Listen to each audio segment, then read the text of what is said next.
अस्सलाम वालेकुम वरहमतुल्लाहि वबरकातुहू। दिस इज संडा नसीम जुल्फ़िकार और आज मैं डिस्कस करने वाला हूँ सेकंड लेक्चर केमिकल बॉन्डिंग का, जो ई कैट और एम डी कैट 2022 के लिए जो है वो स्टूडेंट्स फॉलो कर रहे हैं। तो फर्स्ट लेक्चर इसका मैंने डिलीवर कर दिया था, जिसके अंदर आयनिक बॉन्ड और कोवेलेंट बॉन्ड इन दो के एमसीक्यूज़ को सॉल्व किया था और उसके लेक्चर्स को समझा था। आज हम इसके सेकंड लेक्चर डिस्कस करने वाले हैं from coordinate covalent bond till the further topics. तो काफ़ी सारी चीज़ें हैं जो आज हम इसके अंदर डिस्कस करेंगे चैप्टर 4 केमिकल बॉन्डिंग के अंदर। तो this is coordinate covalent bond या additive covalent bond. Coordinate covalent bond और additive covalent bond they both are same things. तो कोवेलेंट बॉन्ड और कोऑर्डिनेट कोवेलेंट बॉन्ड में फ़र्क सिर्फ ये होता है कि कोवेलेंट बॉन्ड में म्यूचुअल शेयरिंग ऑफ इलेक्ट्रॉन होती है, जबकि कोऑर्डिनेट कोवेलेंट बॉन्ड के अंदर, एडिटिव बॉन्ड के अंदर one sided sharing of electrons होती है, जिसमें शेयरिंग के लिए दोनों इलेक्ट्रॉन्स जो है वो कोई एक एटम देता है। वो एटम जो इलेक्ट्रॉन पेयर को डोनेट करता है उसको डोनर कहा जाता है, और वो एटम जो इलेक्ट्रॉन पेयर को एक्सेप्ट करता है उसको एक्सेप्टर कहा जाता है। और कोऑर्डिनेट कोवेलेंट बॉन्ड का हमेशा एक एरो से शो किया जाता है, और डोनर के पास एरो का टेल होता है, जबकि हेड जो है वो एक्सेप्टर के पास होता है। डोनर क्या करता है, अपना इलेक्ट्रॉन पेयर जो है वो एक्सेप्टर को दे देता है। ठीक है, जैसे कि अमोनिया माइन की एग्जाम्पल अगर हम देखें, that's ammonia reacts with H plus ion to form ammonium HNH4 positive ion. तो अमोनिया में नाइट्रोजन के पास एक लोन पेयर ऑफ इलेक्ट्रॉन होता है। वो लोन पेयर ऑफ इलेक्ट्रॉन ये इस H प्लस को देता है, चूँकि H प्लस के पास एक भी इलेक्ट्रॉन नहीं होते हैं। तो उसको डुप्लीट कंप्लीट करने के लिए नाइट्रोजन अपना दो इलेक्ट्रॉन उसके साथ वन साइडेड शेयरिंग कर लेता है। इस तरह से नाइट्रोजन और हाइड्रोजन के बीच में एक कोऑर्डिनेट कोवेलेंट बॉन्डिंग बन जाती है, जिसको हम लोग डेटिव बॉन्ड भी कहते हैं। ये नाइट्रोजन जो हमारा फिर हो जाता है, this will become the donor, while जो ये हाइड्रोजन है this will become the acceptor because it is accepting an electron pair from nitrogen. तो ये बेसिक डिटेल्स हैं जो आपको कोऑर्डिनेट कोवेलेंट बॉन्ड के बारे में पता होनी चाहिए। अब आइए इसके एग्जांपल से स्टार्ट करते हैं कोऑर्डिनेट कोवेलेंट बॉन्डिंग की। फर्स्ट या simple example of a coordinate covalent bond is exhibited by. एक simple example coordinate covalent bond की क्या हो सकती है, तो इसमें सल्फ्यूरिक एसिड बी ऑप्शन इसके अंदर हमारे पास कोऑर्डिनेट कोवेलेंट बॉन्डिंग इसके अंदर हमारे पास मौजूद होती है। इस तरह ये सल्फर लिया तो दो तरफ से ऑक्सीजन से डबल कोवेलेंट बॉन्ड से जुड़ा हुआ होता है। ठीक है, सॉरी, इस तरह से हमने जब सल्फर लिया देन एक ऑक्सीजन हाइड्रोजन के साथ इस तरह से जुड़ा हुआ है, एक ऑक्सीजन हाइड्रोजन के साथ इस तरह से जुड़ा हुआ है। बाकी हमारे पास ये दो ऑक्सीजन है, तो इसमें 1 2 3 4, तो एक के साथ तो डबल कोवेलेंट बॉन्डिंग इसने किया होता है और एक के साथ इसने कोऑर्डिनेट कोवेलेंट बॉन्डिंग की होती है। इस तरह सल्फ्यूरिक एसिड के अंदर H2S के अंदर आपको कोऑर्डिनेट कोवेलेंट बॉन्डिंग मिलेगी। नेक्स्ट है the bond that exist between ammonia and BF3। तो NH3 और BF3 के बीच में जो बॉन्ड होता है वो हमारे पास कोऑर्डिनेट कोवेलेंट बॉन्ड होता है। कोऑर्डिनेट बॉन्ड चूँकि अमोनिया क्या करेगा, यहाँ पर नाइट्रोजन अपना loan pair of electron boron को दे देगा। चूँकि बोरॉन के लास्ट सेल में 6 इलेक्ट्रॉन है तो एक इलेक्ट्रॉन पेयर एक्सेप्टर हो जाएगा। दैट्स वाई अमोनिया हमारा बन जाएगा एक लेविस बेस, और BF3 यहाँ पर हमारे पास बन जाएगा that will become a Lewis acid. ठीक है, because this is accepting the electron pair. Next है coordinate covalent bond are form by. तो कोऑर्डिनेट कोवेलेंट बॉन्ड कैसे बनते हैं, शेयरिंग ऑफ इलेक्ट्रॉन से बनते हैं। शेयरिंग से मुराद यहाँ पर म्यूचुअल शेयरिंग है, तो बेहतर ऑप्शन है C, donation of electrons. Electrons के डोनेशन से कोऑर्डिनेट कोवेलेंट बॉन्ड की फॉर्मेशन होती है। नेक्स्ट है which of the following contains a coordinate covalent bond. इनमें से किसके अंदर एक कोऑर्डिनेट कोवेलेंट बॉन्ड होगा, तो इनमें से कोऑर्डिनेट कोवेलेंट बॉन्ड होगा हमारे पास N2O5 डाई नाइट्रोजन पेंटाऑक्साइड के अंदर। ठीक है, बाकी BaCl2 में सिर्फ हमारे पास इसके अंदर सिर्फ आयनिक होगा, HCl में हमारे पास सिर्फ कोवेलेंट होगा, और वाटर में हमारे पास सिर्फ कोवेलेंट होगा। N2O5 के अंदर हमारे पास कोऑर्डिनेट कोवेलेंट बॉन्डिंग इसके अंदर हमारे पास मौजूद होगी। ठीक है, चूँकि N2O4 तो इस तरह से डायरेक्टली आपके पास बन जाएगा।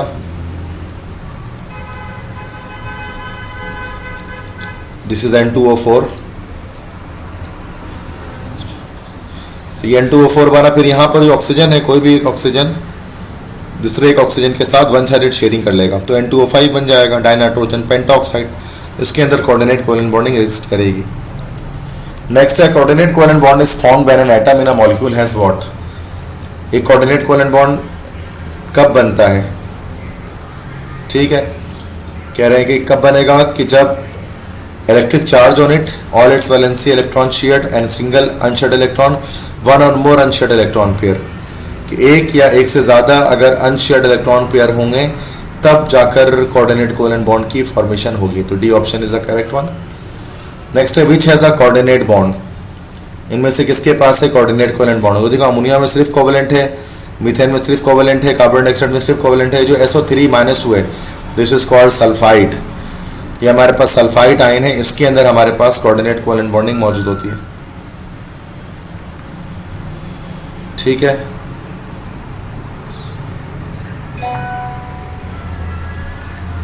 Next the compound containing coordinate covalent bond is, अब यहाँ पर अगर हम देखें तो O3 SO3 sulphuric acid in सब में कोऑर्डिनेट कोवेलेंट बॉन्ड होता है, तो डी ऑप्शन करेक्ट है।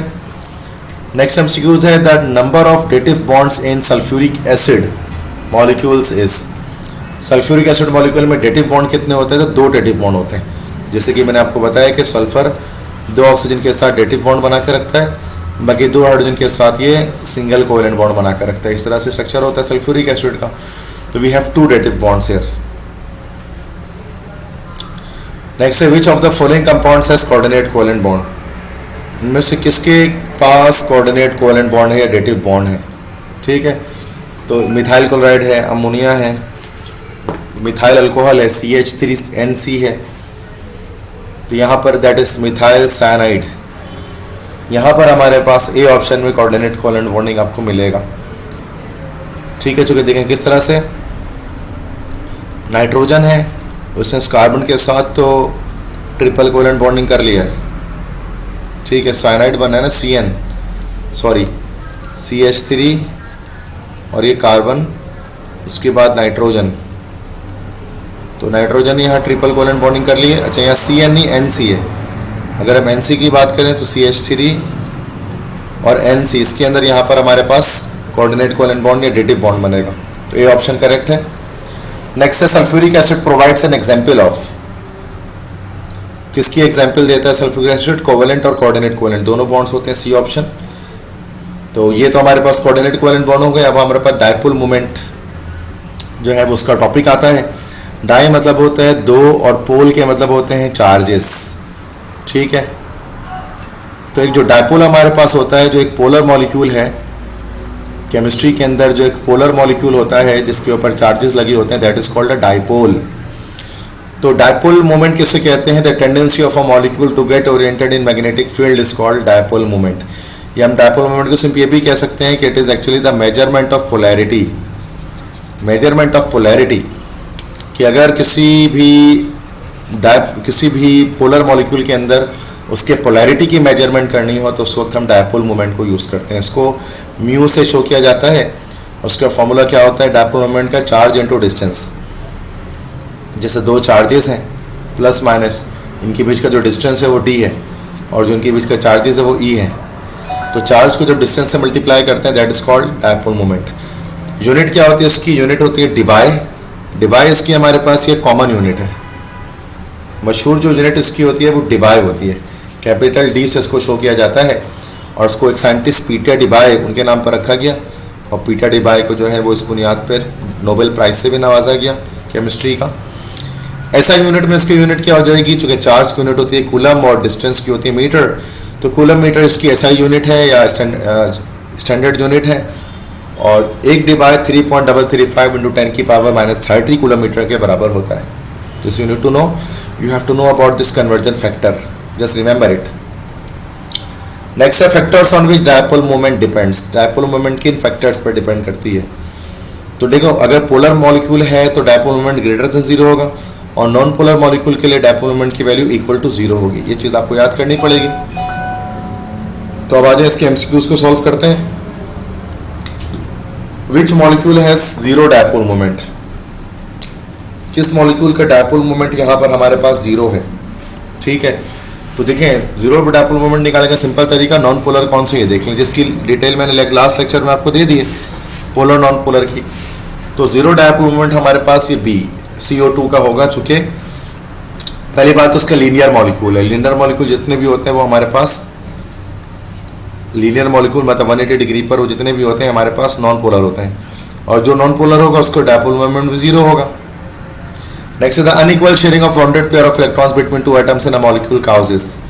अनइक्वल शेयरिंग की वजह से क्या चीज़ होती है भाई, हमारे पास डायपोल क्रिएट होता है, मतलब दो charges positive negative charges create हो जाते हैं। नेक्स्ट है which of the following will show least dipole character. Least dipole character कौन शो करेगा, मतलब dipole moment nearly equal to zero किसका होगा, मतलब जो नॉन पोलर होगा। तो ईथर के अंदर आपको पता है कि हमारे पास ईथर के अंदर पोलैरिटी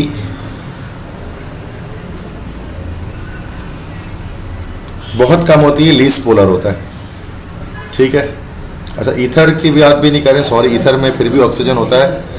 इथेन की बात करेंगे सी ऑप्शन की, तो डी ऑप्शन नहीं है, तो डी ऑप्शन नहीं है, बल्कि ethane is the correct option. Least polar हमारे पास ये इथेन चूंकि लीस्ट पोलर है, दैट्स वाई इसका लीस्ट डायपोल कैरेक्टर है। नेक्स्ट है which of the following molecule which show dipole movement. ये जो असिमेट्रिकल होगा क्लोरोफॉर्म, ये CH Cl3 जिसका फॉर्मूला होता है, ये हमारे पास कुछ ना कुछ डायपोल मूवमेंट शो करेगा ग्रेटर देन जीरो। क्योंकि वजह ये है कि जब हम बनाएंगे इसको CH Cl3 जब हम बनाएंगे, sorry we need to draw CH Cl3, तो फिर जब उसको कट किया जाएगा तो ये मॉलिक्यूल हम चेक कर सकते हैं कि ये मॉलिक्यूल असिमेट्रिकल है। और असिमेट्रिकल मॉलिक्यूल जितने भी होते हैं वो हमारे पास होते हैं, क्या होते हैं भाई, पोलर होते हैं। तो दैट्स वाई क्लोरोफॉर्म हमारे पास पोलर नेचर का है।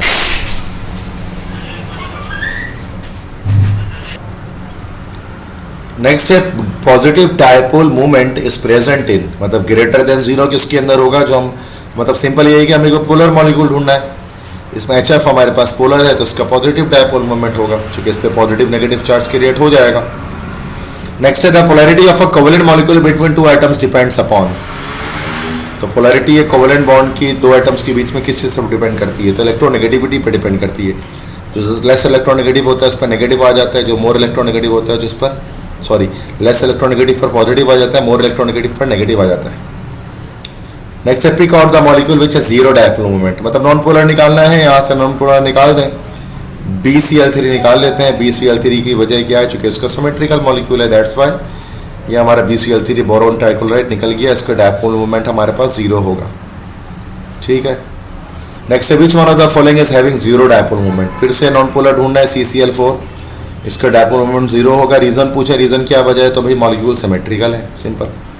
Next which of the following है जीरो डायपोल मूवमेंट, फिर से जीरो डायपोल मूवमेंट, मीथेन आ जाए, मीथेन का डायपोल मूवमेंट जीरो होगा। वजह क्या है, वजह ये है कि इसका मॉलिक्यूल भी क्या है, सिमेट्रिकल है।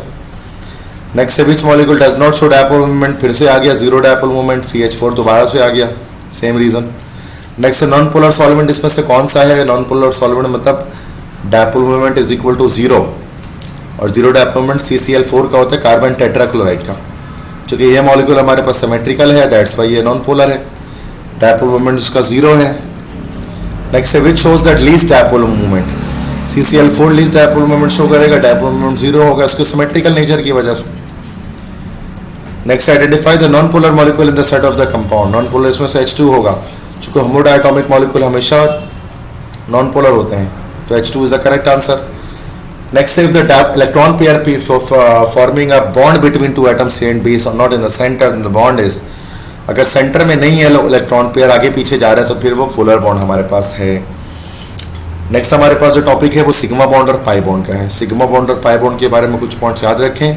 सिग्मा बॉन्ड बनता है एंड टू एंड ओवरलैपिंग से, या इसको हम लोग एक और नाम देते हैं head to head. Head to head overlapping से सिग्मा बॉन्ड बनता है, और पाई बॉन्ड कैसे बनता है, साइड वाइज ओवरलैपिंग से। या हम इसको कह सकते हैं कि this is formed by the parallel overlapping of half field p orbitals. और सिर्फ p ऑर्बिटल से पाई बॉन्ड बनता है, जबकि सिग्मा बॉन्ड s और p दोनों ऑर्बिटल से बन सकता है। Sigma bond over the along the internuclear axis बन रहा होता है, लाइक p और अगर इस तरह p ऑर्बिटल दो मिलेंगे तो इस तरह से मिलेंगे, जबकि ये perpendicular to the internuclear axis. Internuclear axis क्या होता है, this is the internuclear axis, इसके परपेंडिकुलर बन रहा होता है पाई बॉन्ड। उसके बाद थर्ड क्या है, the extent of overlapping is large and bond form is stronger. Sigma bond strong होता है, पाई बॉन्ड वीक होता है, दूसरी चीज। नेक्स्ट है the molecular orbital formed as the result of overlapping is symmetrical about the internuclear axis, and the molecular orbital formed as the result of overlapping consist of two lobes over and below the internuclear axis. ये molecular orbital का topic से बता रहे हैं कि किस तरह से सिग्मा और पाई बॉन्ड की फॉर्मेशन होती है। Fifth, there is no free rotation about sigma bond and no geometrical isomers are possible.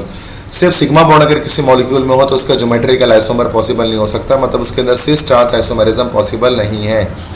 लेकिन अगर पाई बॉन्ड है तो उसमें फ्री रोटेशन पॉसिबल होती है, तो उसकी सिस ट्रांस आइसोमरिज्म या ज्योमेट्रिकल आइसोमरिज्म पॉसिबल है।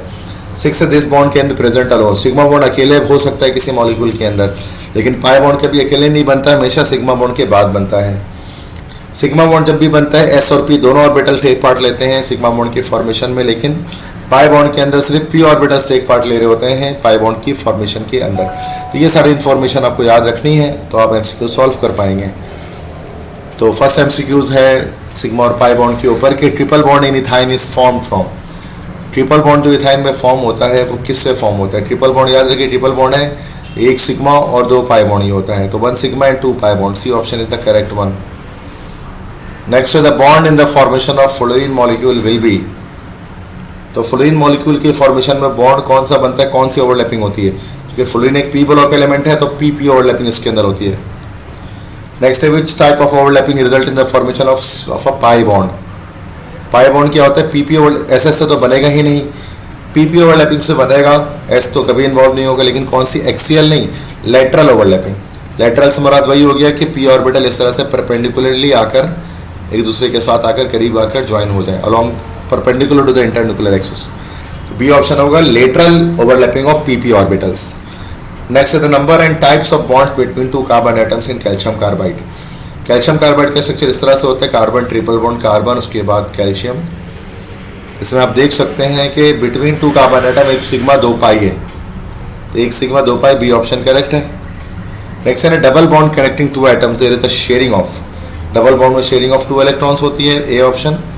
नेक्स्ट है the strongest bond is, strongest bond कौन सा है? Carbon carbon triple bond strongest है। नेक्स्ट एमसीक्यूज है pi bond is formed by side wise overlapping of half filled p orbitals, ये option is the correct one. ठीक है, तो अब हम नेक्स्ट एमसीक्यूज की तरफ बढ़ते हैं। The double bond between the carbon atoms in ethylene consist of. तो दो कार्बन एटम जो इथाइलिन, आपको पता है ethylene is called ethene actually, तो इथीन इथाइलिन एक ही बात है। तो इथीन या ethylene carbon carbon double bond होता है इसके बीच में, और उसमें हमारे पता है कि एक सिग्मा और एक पाई बॉन्ड हमारे पास इसके अंदर होता है दो कार्बन एटम के बीच में। तो 1 sigma and 1 pi bond, B option is the correct one. Next in the series ethane, ethylene and acetylene, the carbon hydrogen bond energy is, this is single bond, this is double bond, this is triple bond. CH की जो bond energy है same होगी, greater than ethane, greater than ethylene, greater than ethylene. तो bond energy हमारे पास यहाँ पर जो ethane होगा उसके अंदर कार्बन हाइड्रोजन की बॉन्ड एनर्जी ग्रेटेस्ट होगी, ठीक है। Next the number of sigma and pi bonds in 1 butene 3 आइन, 1 ब्यूटीन 3 आइन। तो ब्यूटीन पहले बना दें, this is butene and 1 butene हो गया और 3 आइन, 1 2 3 आइन हो गया। कितने सिग्मा और पाई बॉन्ड है? तो सिग्मा बॉन्ड 1 2 3 सिग्मा बॉन्ड है, 1 2 3, और पाई बॉन्ड 1 2 3 पाई बॉन्ड है। सॉरी, हाइड्रोजन भी इसके अंदर आएगा, हाइड्रोजन भी लगा लेते हैं, सॉरी। तो ये हाइड्रोजन में लगा लें अगर, तो दिस इज 1 2 3 4 5 6 7, 7 सिग्मा बॉन्ड और पाई बॉन्ड 1 2 3 पाई बॉन्ड है। तो बी ऑप्शन है 7 sigma and 3 pi bond. Next the most acidic compound among the following is. तो सबसे ज़्यादा एसिडिक ये अल्कोहल है, ये फिनॉल है, ये सॉरी दिस इज अल्कोहल। तो सबसे ज़्यादा इन तीनों, और ये कार्बोक्सिलिक एसिड है। तो कार्बोक्सिलिक एसिड्स जो हैं ये मोर एसिडिक होते हैं, ज़्यादा एसिडिक होते हैं, फिनॉल और अल्कोहल से ज़्यादा एसिडिक होते हैं। तो ये एसिडिक एसिड हमारे पास है, ये हमारा करेक्ट आंसर हो जाएगा। Next which of the following is not correct? A sigma bond is weaker then a pi bond. तो ये पहला वाले करेक्ट नहीं है, सिग्मा बॉन्ड स्ट्रॉन्गर होता है पाई बॉन्ड से। Next strongest bond form when atomic orbitals maximum overlap, A option. Next the PP orbital overlapping is present in the following molecule. PP orbital that is Cl2 के अंदर होगा, जो कि 2 sp block element मिलाने पड़ेंगे, ये PP overlapping होगी, ठीक है। नेक्स्ट हमारे पास जो टॉपिक है वो है हाइब्रिडाइजेशन। हाइब्रिडाइजेशन किसे कहते हैं? Mixing of orbitals of nearly same energies to form new hybridize orbital is called hybridization. कि सेम एनर्जी ऑर्बिटल्स का मिक्स हो जाना, मिक्स होकर नए तरह के ऑर्बिटल्स को जनरेट करना, जिसको हम हाइब्रिडाइज ऑर्बिटल कहते हैं। This process is called hybridization. Hybridization हमारे पास 3 तरह की होती है, sp3 sp2 sp। sp3 कब होगा? जब एक s 3 p से मिलेगा, और sp2 जब एक s 2 p से मिलता है, sp जब एक s 1 p से मिलता है। हाइब्रिडाइजेशन कार्बन तीनों तरह की कर सकते हैं, sp3 sp2 sp तीनों तरह की। अगर कार्बन चार सिग्मा बॉन्ड बनाना हो तो sp3 हाइब्रिडाइजेशन करेगा, 3 सिग्मा बॉन्ड बनाना हो तो sp2 हाइब्रिडाइजेशन करेगा, और 2 सिग्मा बॉन्ड बनाना हो तो फिर वो sp हाइब्रिडाइजेशन करेगा। ये ट्रिक आपको याद रखनी है कि कार्बन की सिग्मा बॉन्ड्स चेक करके हम बता सकते हैं कि इसकी हाइब्रिडाइजेशन क्या होगी। sp3 हाइब्रिडाइजेशन में आप जानते हैं एक s 3 p से मिलकर 4 sp3 हाइब्रिड ऑर्बिटल की जनरेशन करता है, और वह चारों टेट्राहेड्रल स्ट्रक्चर में आ जाते हैं 109.5 डिग्री बॉन्ड एंगल में। हर sp3 ऑर्बिटल में 25% s कैरेक्टर होता है और 75% उसका p कैरेक्टर होता है। sp2 की बात करें कि एक s 2 p से मिलकर 3 sp2 हाइब्रिड ऑर्बिटल जनरेट करता है, जो कि इस तरह की शेप में आ जाते हैं। दिस इज कॉल्ड ट्राइगोनल, या इसको हम ट्राइगोनल प्लेनर स्ट्रक्चर भी कह सकते हैं, और बॉन्ड एंगल इसमें 120 डिग्री का होता है दो हाइब्रिड ऑर्बिटल्स के बीच में। तीसरा sp हाइब्रिडाइजेशन, जिसको हम लोग जो है वो डायगोनल हाइब्रिडाइजेशन भी कहते हैं। डायगोनल हाइब्रिडाइजेशन, इसमें एक s 1 p से मिलता है, 2 sp हाइब्रिड ऑर्बिटल बनते हैं जो लीनियर शेप के अंदर आ जाते हैं 180 डिग्री बॉन्ड एंगल के साथ। इसमें हर एक sp हाइब्रिड ऑर्बिटल का 50% s कैरेक्टर और 50% p कैरेक्टर होता है। ये सब चीज़ें MCQs के लिए याद रखें। अब MCQs को सॉल्व करते हैं। फर्स्ट है which molecule is not linear, इसमें से कौन सा मॉलिक्यूल लीनियर नहीं होगा? ठीक है, तो H2O लीनियर नहीं होगा, बल्कि ये मॉलिक्यूल हमारे पास बेंट होगा। Next the central atom in a molecule is in sp2 hybrid state, the shape of molecule will B this will be trigonal planar. Next है विच मॉलिक्यूल इज लीनियर, तो CO2 molecule linear होता है, तभी dipole moment इसका 0 होता है। Next which of the following molecule is trigonal planar geometry, तो यहाँ BF3 का ट्रायगोनल प्लेनर ज्योमेट्री हमारे पास होगा, क्योंकि इसके अंदर हाइब्रिडाइजेशन sp2 पाई जाएगी। नेक्स्ट है sp3 हाइब्रिड ऑर्बिटल कंटेन्स, तो दैट इज 1/4 s कैरेक्टर इसका होगा, या हम ये कह सकते हैं कि 25% s कैरेक्टर हमारे पास इसका होगा। नेक्स्ट है structure of ammonia is trigonal pyramidal होता है, डी ऑप्शन हो गया। The bond angle in ethylene, ethylene मतलब इथीन, इथीन में बॉन्ड एंगल क्या होगा हमारे पास? ठीक है, जब इथीन की बात करेंगे तो इथीन में बॉन्ड एंगल हमारा 120 डिग्री होगा दो कार्बन एटम के बीच में, इस तरह से बना होगा, चूँकि यहाँ पर कार्बन इथाइलिन के अंदर, इथीन के अंदर sp2 हाइब्रिड होता है। नेक्स्ट है compound form by sp3 d hybridization will have structure, ये जैसे कि PCl5 के अंदर होता है sp3 डी हाइब्रिडाइजेशन, इसमें शेप ट्रायगोनल बाय पिरामिडल होता है। नेक्स्ट है the mode of that trigonal bipyramidal shape हमारा sp3 डी हाइब्रिडाइजेशन में होता है, ये याद रख लें, पंजाब बोर्ड और फेडरल बोर्ड से। नेक्स्ट है the mode of hybridization of carbon in CO2, अब कार्बन को देखेंगे, कार्बन हमारे पास 2 सिग्मा बॉन्ड बना रहा है, तो sp हाइब्रिडाइज है कार्बन इसके अंदर, this is forming 2 sigma bonds. Next है percentage of s character in sp3 hybrid orbitals is, sp3 में 25% s कैरेक्टर होता है और 75% p कैरेक्टर होता है। नेक्स्ट है for which of the following hybridization the bond angle is maximum, sp में maximum होती है 180 डिग्री। नेक्स्ट है the nature of hybridization in this for carbon is, तो सिंगल बॉन्ड उसमें जुड़ा हुआ है, दिस इज sp3 हाइब्रिडाइजेशन होगी। नेक्स्ट है shape of methane molecule is, methane का शेप टेट्राहेड्रल होता है, चूंकि मीथेन में हाइब्रिडाइजेशन sp3 होती है। Which of the following is the correct electronic formula of chlorine molecule, तो क्लोरीन के लास्ट में 7 इलेक्ट्रॉन होते हैं, this is the correct electronic formula of chlorine molecule. Next है in HCHO, C has hybridization, HCHO से बाद formaldehyde की बात की जा रही है, इसमें कार्बन हमारे पास sp2 हाइब्रिडाइज्ड होता है, चूंकि कार्बोनिल ग्रुप है, कार्बोनिल ग्रुप का कार्बन हमेशा हमेशा sp2 हाइब्रिडाइज ही रहता है। नेक्स्ट एक्सपेरिमेंट जो shows H2 has a dipole moment while CO2 has not, point out the structures which is best illustrate these facts। Water का डायपोल मोमेंट होता है, CO2 का क्यों नहीं होता? चूंकि वाटर हमारे पास लीनियर स्ट्रक्चर है और वाटर हमारे पास एक बेंट स्ट्रक्चर है और CO2 का हमारे पास लीनियर स्ट्रक्चर है, तो ये हमारे पास ए ऑप्शन है, ये बेस्ट एक्सप्लेनेशन है। यहाँ देख सकते हैं कि CO2 लीनियर स्टेट में है और H2O बेंट में है 105 डिग्री बॉन्ड एंगल के साथ। नेक्स्ट है which species do not have sp3 hybridization, sp3 किस में नहीं होगी? देखिए अमोनिया में तो होगी, मीथेन में भी होगी, वाटर में भी होगी, कार्बन डाइऑक्साइड में नहीं होगी, क्योंकि इसके अंदर sp हाइब्रिडाइजेशन एग्जिस्ट करेगी। Next in the following molecule the 2 carbon atoms marked by asterisk possess the following type of hybrid orbital, देखिए इसमें स्टार लगा हुआ है, तो इसमें हमारे पास एक कार्बन को 2 सिग्मा बॉन्ड बनाना है, तो ये sp ये भी sp, तो दोनों sp हाइब्रिड ऑर्बिटल्स हैं।